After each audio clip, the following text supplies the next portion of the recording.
Syukron katsir, terima kasih.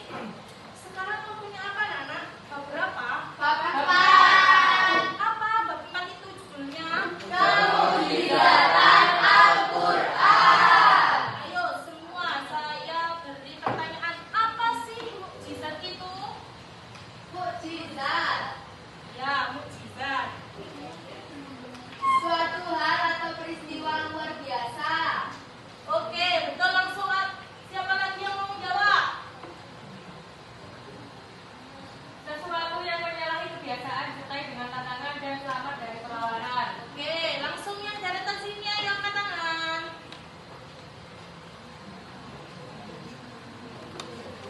Sudah ya, sudah kita semua. Itu suatu hal atau peristiwa luar biasa yang terjadi melalui seseorang yang mengaku nabi sebagai bukti kenabiannya yang ditantangkan kepada yang ragu untuk melakukan atau mendatangkan hal yang serupa.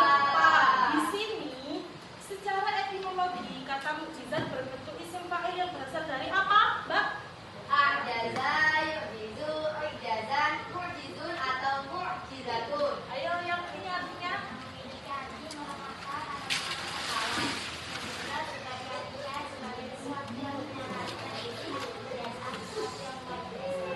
Oke, adil.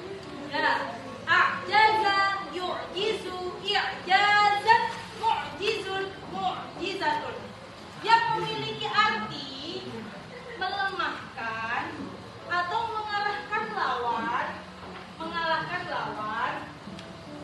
Mukjizat juga diartikan sebagai sesuatu yang menyalahi tradisi atau kebiasaan, menyalahi aturan ya. Kon, ayo di sini ada apa? Dalil atau hadis yang secara terminologi Syekh Manna Qattan mendefinisikan mukjizat sebagai berikut. Siapa ya yang mau saya tunjuk ya? Sebentar. Ayo Rama. Ayo Rama, ini Rama dibaca Rama. Ini Rama, apa yang dibaca Rama? Baca Rama.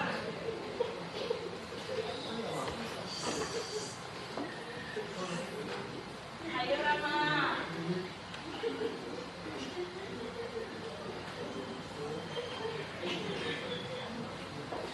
Al-mu'jizatu hiya amrun qaribun lil 'adati maqrunun bit tahaddi sahibun 'anil mu'aradah.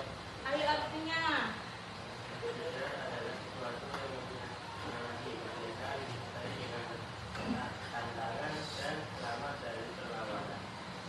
Oke.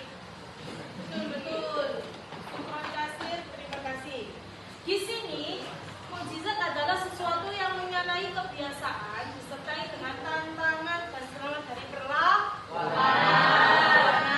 Ayo di sini juga ada dalil dalam surah Ar-Ra'd ayat 38 yang berbunyi.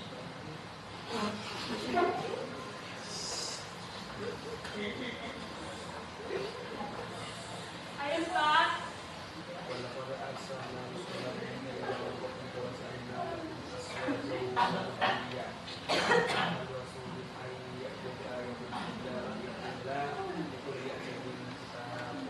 Ayo artinya dibaca.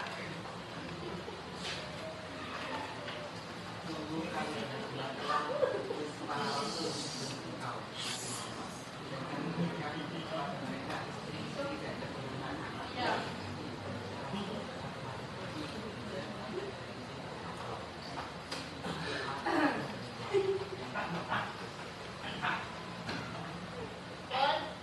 Bon.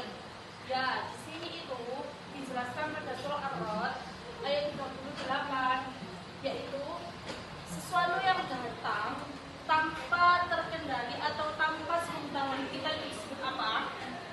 Mukjizat. Dan di sini ada syarat-syaratnya. Ayo dibaca. Mukjizat adalah sesuatu yang tidak sanggup dilakukan oleh siapapun selain Allah.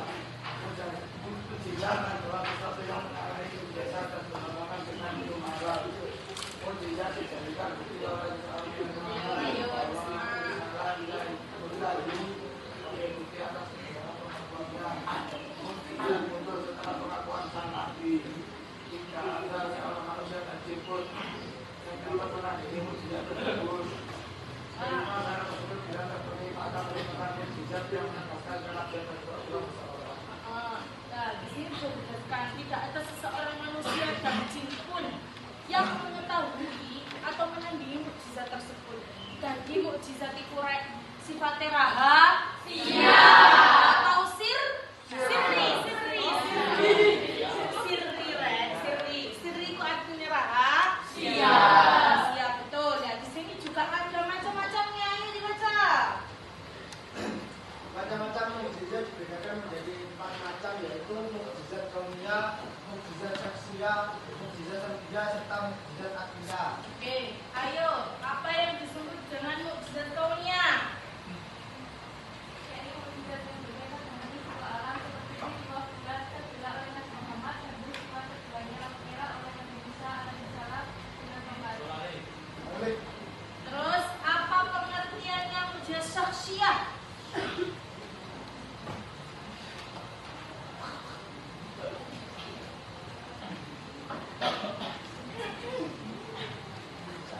Ayo. Yang keluar dari fisik seorang nabi dan rasul seperti peristiwa air yang keluar dari celah-celah dari Rasulullah SAW. Allahumma shalli alaihi. Cahaya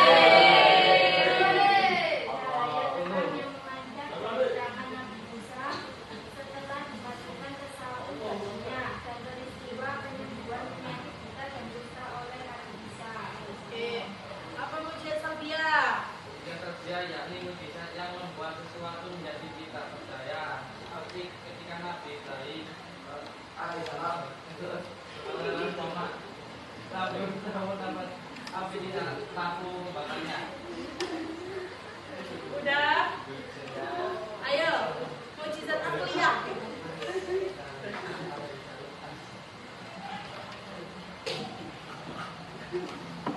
Mukjizat aqliyah apa itu mukjizat aqliyah?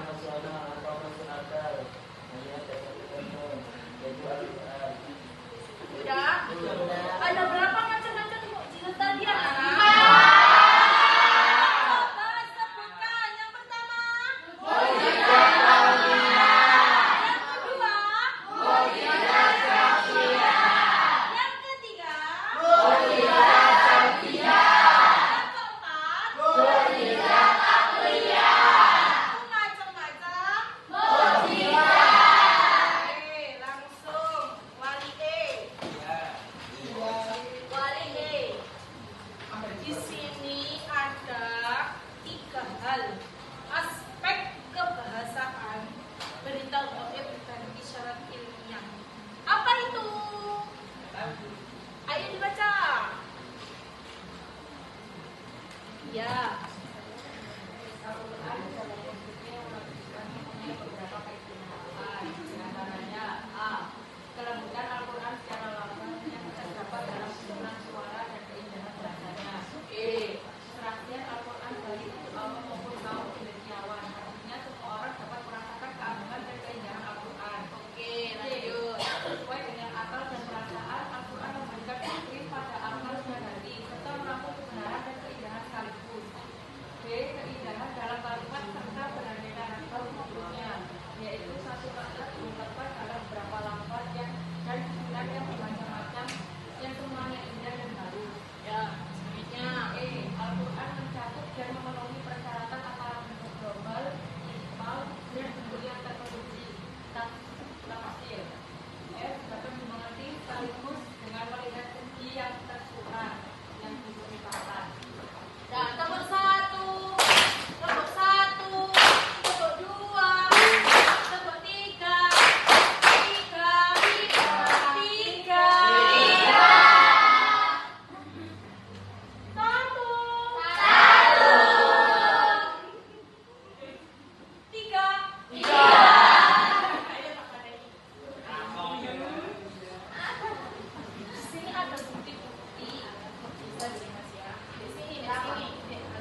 A. Ketelitian dalam pengungkapan kata-kata A. Ketelitian dalam pengungkapan kata-kata suatu surah yang diawali dengan huruf-huruf tertentu. Di dalamnya selalu terdapat bahwa huruf-huruf itu dalam jumlah rata-rata lebih banyak dan berulang jika dibandingkan dengan huruf-huruf lainnya. B. Keseimbangan penggunaan kata-kata. Dalam Al-Quran terlihat pula keseimbangan kata-kata yang digunakan secara simetris. C. Misteri angka 19. Pada sisi lain dapat dilihat pula kerapian penyusunan kata-kata itu pada angka 19, yakni jumlah huruf yang terdapat pada kalimat basmalah. Kalimat Bismillahirrahmanirrahim terdiri dari 19 huruf dan setiap katanya terulang 19 kali dalam surah-surah Al-Quran atau beberapa kali peningkatan angka 19 dengan penjelasan sebagai berikut. Selanjutnya dilanjutkan oleh Mas Alam.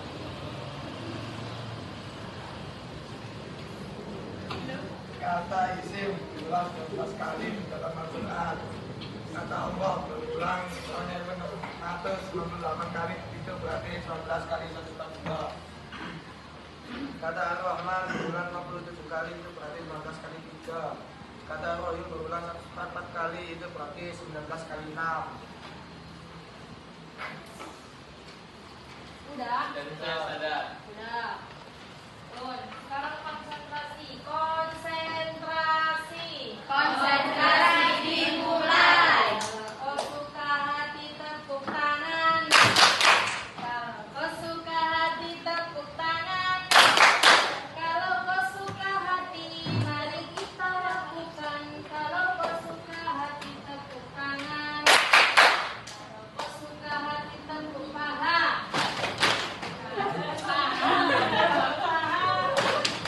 Kalau kau suka hati, mari kita lakukan. Kalau kau suka hati tepuk paha. Kalau kau suka hati bilang takbir. Kau suka hati bilang takbir. Kalau kau suka hati, mari kita lakukan. Kalau kau suka hati bilang takbir. Kau suka hati semuanya. Kau suka hati semuanya. Kalau kau suka hati, mari kita lakukan. Kalau kau suka hati semuanya. Masih semangat?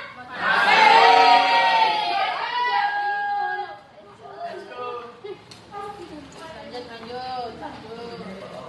Di sini, di samping itu, semua huruf terpisah kecuali surah-surah khawatir surat.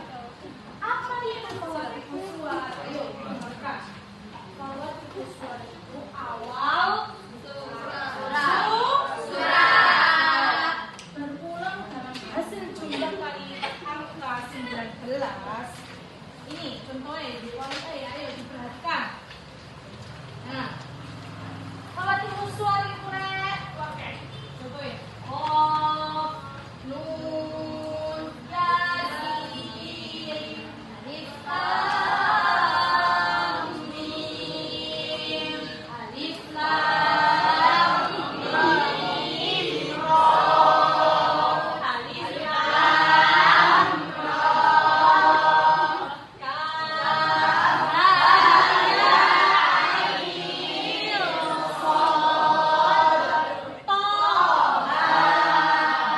Ya, kemudian apa tadi Fatihah suar?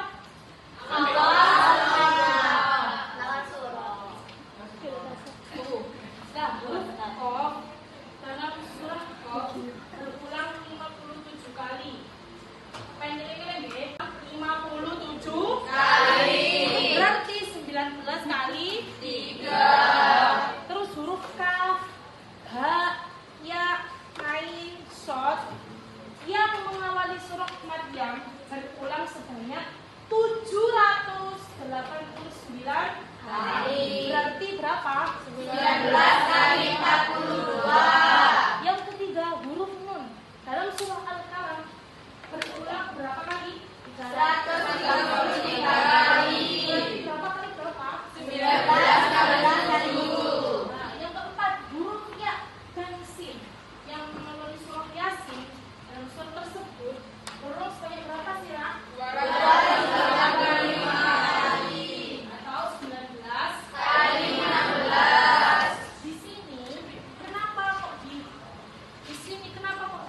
kan gini, isimnya berapa, lillahnya berapa, rahmani berapa. Kalian itu cek tahu, di sini itu dijabarkan huruf qaf di surat qaf itu berapa kali, huruf qaf, kaf atau berapa kali, dan lain sebagainya. Biar kamu itu tahu. Cek apa mesti ini? Kok surat ini mana? Alif lam mim mana?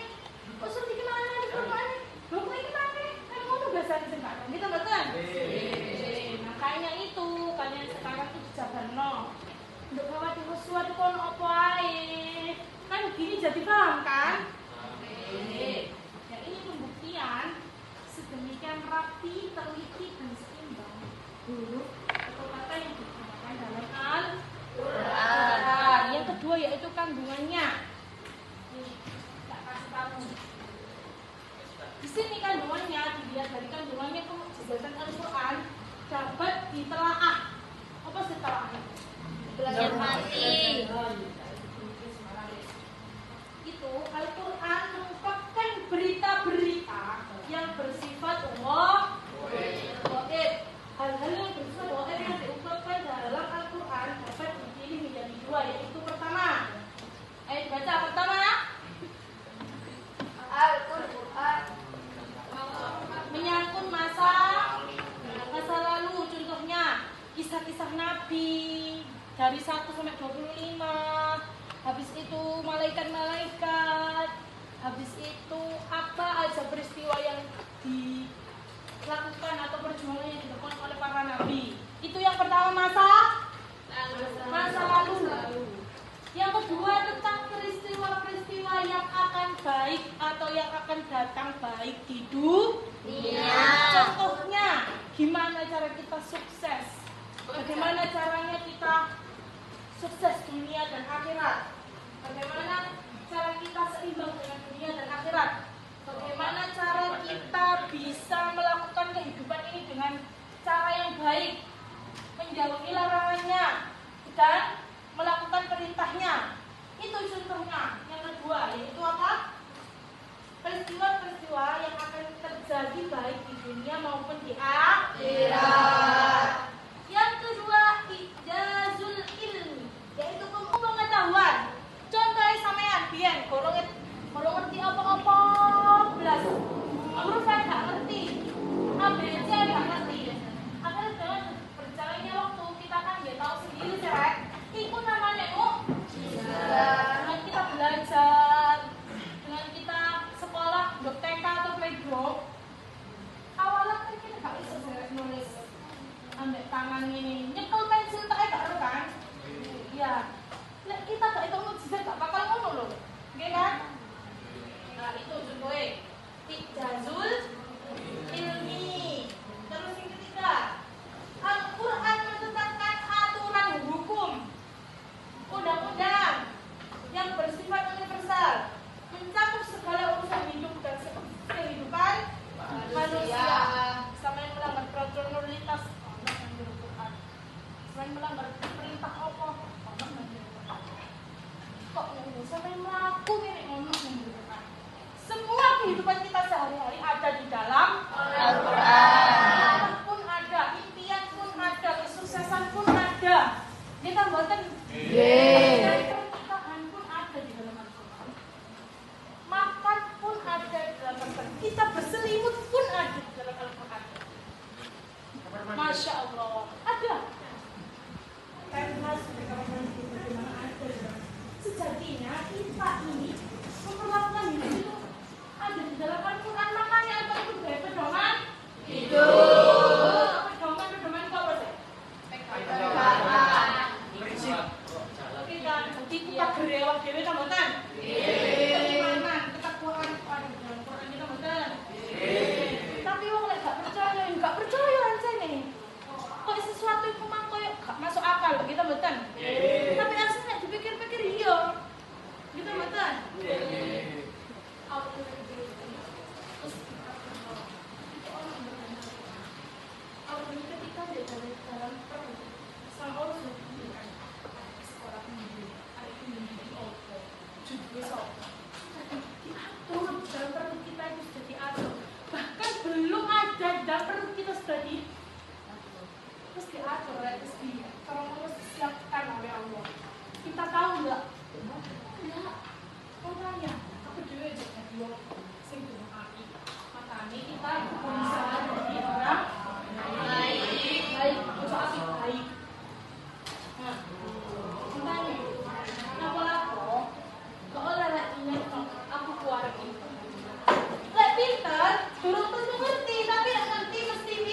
Ter. Kita buatan. Ayo mulai sekarang semangat. Oke. Soalnya neko-neko. Langsung lanjut. Mengenai aspek-aspek pemujizatan Al-Quran sebagai berikut. A. Ayo dibaca Mbak. Aspek-aspeknya. Aspek-aspek pemujizatan Al-Quran sebagai berikut. A. Susunan bahasa yang sangat indah berbeda dengan setiap susunan bahasa yang ada dalam bahasa orang-orang Arab. B. Adanya uslub yang luar biasa berbeda dengan semua uslub-uslub bahasa Arab. C. Sifat agung yang tidak mungkin lagi seorang makhluk untuk mendatangkan hal yang seperti Al-Quran. D. Bentuk undang-undang yang detail dan sempurna yang melebihi setiap undang-undang buatan manusia. E. Menggambarkan hal-hal gaib yang tidak bisa diketahui kecuali yang wahyu. F. Tidak bertentangan dengan pengetahuan-pengetahuan umum yang dipastikan kebenarannya. G. Menepati janji ancaman yang telah dikabarkan di dalamnya. H. Memenuhi segala kebutuhan manusia. I. Berpengaruh kepada hati pengikut dan musuh orang yang menentangnya. Oke, itu sudah dijelaskan ya anak-anak tentang aspek-aspek pemujizatan Al-Quran, yaitu susunan bahasa yang sangat indah, adanya uslub yang luar biasa, sifat-sifat agung yang mungkin lagi seorang makhluk untuk mendatangkan hal yang seperti Al-Quran, bentuk undang-undang yang detail, terus menggambarkan hal-hal gaib yang tidak bisa diketahui kecuali dengan wahyu. Yang selanjutnya yaitu pertentangan dengan pengetahuan, terus menepati janji dan ancaman, memenuhi segala kebutuhan manusia, dan pengaruh kepada hati yang bukan musuh, kan? Makanya sampai yang ngobrol, ciri mesti ketahui bukti-bukti keautentikan Al-Quran itu mau rek. Sampai aku sadar bahwasane kehidupan kita itu diatur dan dipelihara oleh Al-Quran. Sudah ada dalilnya. Inna nahnu nazzalna dzikra wa inna lahu itu Allah itu sudah berfirman, sesungguhnya kamilah yang menurunkan Al-Quran dan pasti kami pula yang memeliharanya. Sapa wae sing uripe ngerti Al-Quran dan selalu takdim di Al-Quran dan kehidupan sehari-hari ini mengucapkan maka saya pelihara. Loh, kan belum dipelihara Allah tak saya. Pengen tambotan. Pengen tambotan. Nah, contohnya Nabi Muhammad, ya kan? Terus para habaib, para khalifah, terus syarifah. Ayo yang kita itu lampunya dunia, itu lampunya dunia. Nek beliau itu mau settle kita, penerangannya berkurang, ya kan? Kan ya Allah pun alim dawo, dulu ya kudu percaya tapi gak nemen, gak oleh fanatik. Ya percaya, lek iku mau iku perkataan bagus. Tapi ya awak dhewe bisa nyaring kan bisa ngaku bisa mboten. Ya. Makanya saiki sampean mulai saiki berbaktilah kepada orang tua. Pertama, kedua, guru. Betul-betul. Ketiga, orang-orang yang di sekitar kita. Oke? Teman-teman kalian, teman sebaya, dulur-dulure. Tapi kalau orang itu jelek kepada kita harus menghindar dan diam. Ojo kok tambah musuh. Aku bosan. Udah ngomongin cowok aja sih. Jelek. Nggih. Pun nggih. Sekarang kalian bab 4 nggih. Bab 4 sudah selesai semua nggih. Paham? Apa tentang apa?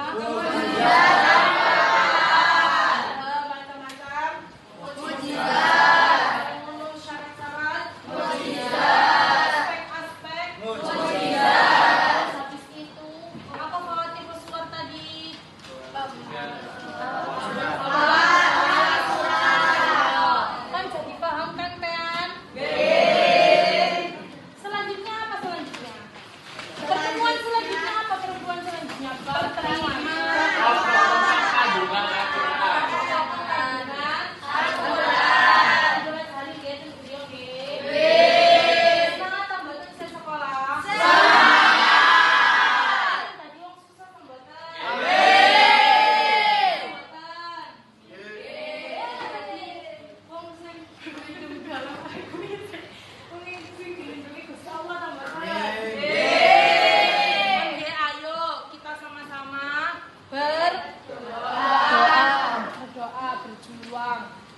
menjadi hamba yang terus selalu menghambai kooperasi sholat, Taat.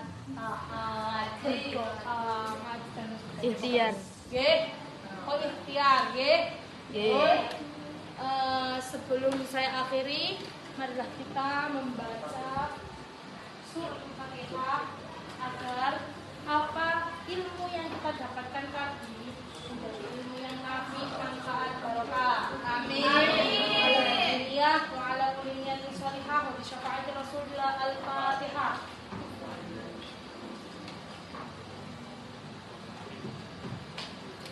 Akhir bilhamdalillah. Alhamdulillahirabbil alamin. Assalamualaikum warahmatullahi wabarakatuh.